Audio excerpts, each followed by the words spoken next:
So I am apparently in my DIY food era.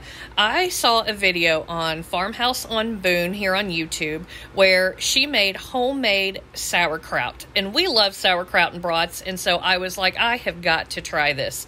So Lisa on that channel said to get a couple of cabbages. I think she actually used 3, but I only have 2. And cut those down and then cut the core out of them and save the outer leaves for when we assemble the sauerkraut. You'll see I'm going to recruit a really cute little helper who's going to hop on the counter here to do this with me. But we're just going to slice this up, and I'm going to use my food processor on the slice setting in order to get it down to the shape and consistency we need for sauerkraut.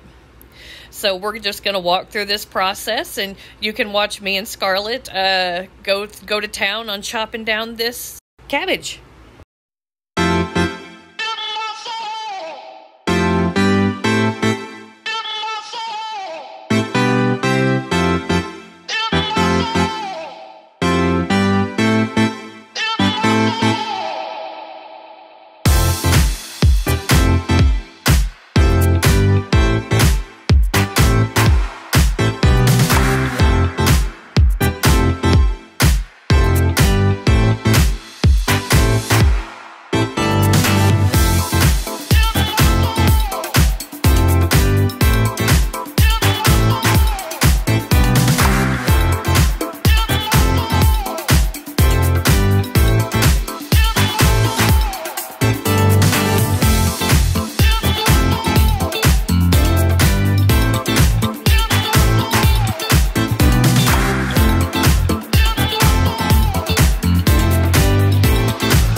do this.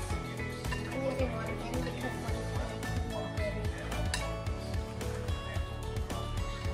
I'm that girl. It feels so nice. Oh, nope, don't do that. Can I now just do it? After you, can I just do it? Can I just do it now? Well, no, we'll do it together.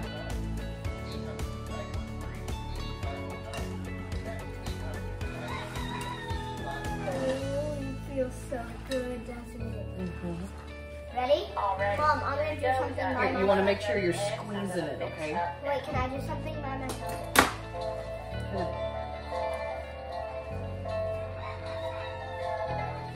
Watch how satisfying. Mm-hmm. I just grab it and then go like. We've added 2 tablespoons of kosher salt. Don't use iodized. Lisa from Farmhouse on Boone said not to use iodized, so we used kosher salt. And you're just going to massage that into the cabbage, squeezing it as you go, and you'll start to see that it starts to release a brine. This is important because the salt will keep bad bacteria from growing on your cabbage and allow the good bacteria to ferment your cabbage to get that awesome, flavorful sauerkraut that you're looking for. Oh, it's turning into juice. Mm-hmm. This is fun! Wait, are we gonna, can you get us a towel to clean our hands off? Are you gonna do that? Well, not until I'm done. You'll have to get down and come to the sink. Well, I'm gonna keep helping. Because it's really See how it's forming? good.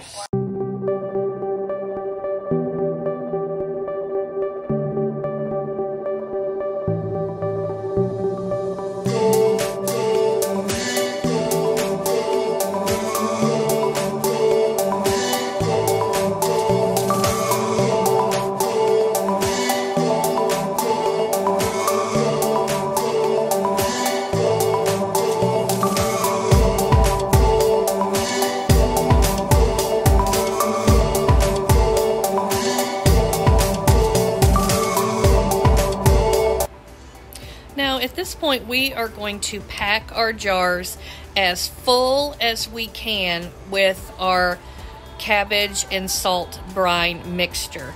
And we're going to stuff them as far and as deep as we can, because what we want is we want there to be absolutely no space in these jars for air, because air is what will cause the sauerkraut to get moldy and go bad. We need all the air filled with cabbage, the salt brine, in order to keep the cabbage below the brine level.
Now that we've got our jars filled, we're going to take that brine that's in the bottom of the bowl and we're going to top off each jar, because again, the goal is to keep them super, super full.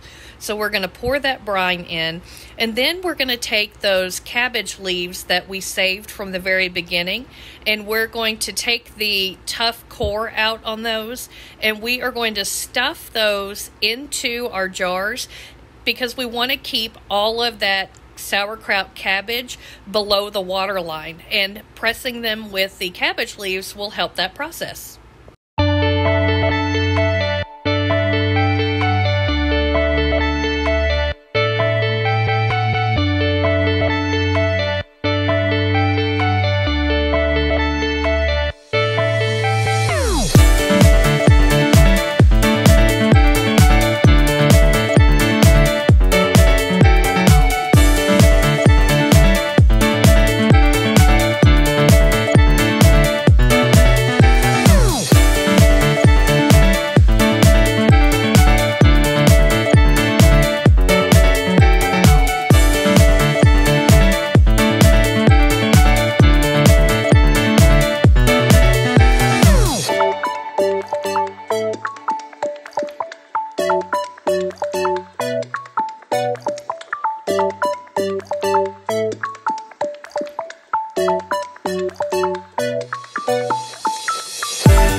So now I've got these 2 baggies with rocks that I just washed from my yard, and we're going to use those as fermentation weights. You can buy fancy fermentation weights, but why when you have rocks outside?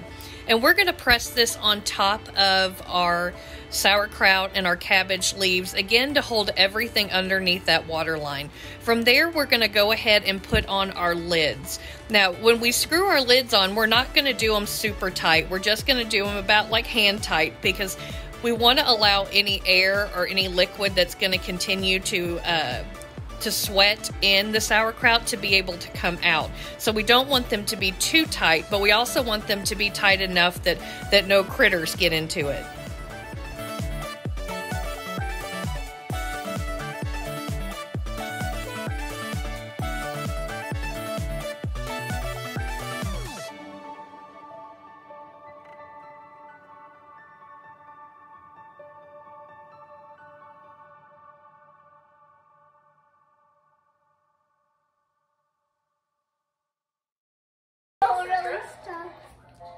It barely is going. Okay.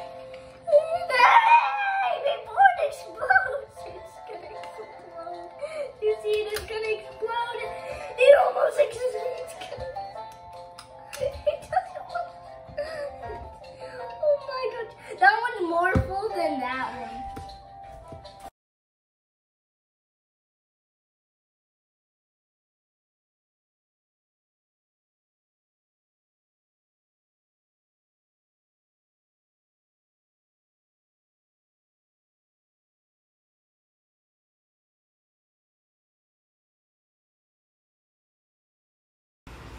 Now I'm going to wipe down these jars because we made a huge mess putting them in. And I'm going to put these jars in a shallow baking dish to sit on the counter. The sauerkraut is going to sit for about 3 to 7 days, and then I'll taste it to see if it's at the sourness that I want. It can sit up to 4 weeks. Thank you for joining us, and I'll let you know how it turns out when we have this with brats.